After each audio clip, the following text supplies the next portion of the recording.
দক্ষিণ আফ্রিকা ভারতের বিরুদ্ধে প্রথম টেস্ট মাত্র ৩ দিনের মধ্যে জিতে নিয়েছে। কলকাতায় অনুষ্ঠিত এই টেস্ট ম্যাচে তারা ভারতীয় দলকে ব্যাপকভাবে পরাজিত করেছে।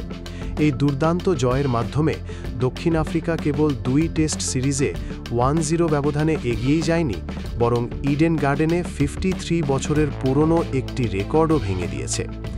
ইডেন গার্ডেনে সর্বনিম্ন ডিফেন্ডেড স্কোর করার এই রেকর্ডটি ভেঙে দক্ষিণ আফ্রিকা এক নতুন ইতিহাস সৃষ্টি করেছে। দক্ষিণ আফ্রিকা ভারতকে ৩০ রানে হারিয়েছে। ১২৪ রানের লক্ষ্য তাড়া করতে নেমে ভারত দ্বিতীয় ইনিংসে ১০০ রানও করতে ব্যর্থ হয়। অধিনায়ক শুভমান গিলের অনুপস্থিতির ধাক্কায় দলটি দ্বিতীয় ইনিংসে মাত্র ৯৩ রানে তাদের বাকি ৯ উইকেট হারিয়ে ফেলে। ফলস্বরূপ দক্ষিণ আফ্রিকা ৩০ রানে ম্যাচটি জিতে নেয়, যা 15 ইয়ার্সের মধ্যে ভারতে তাদের প্রথম টেস্ট জয় নিশ্চিত করে।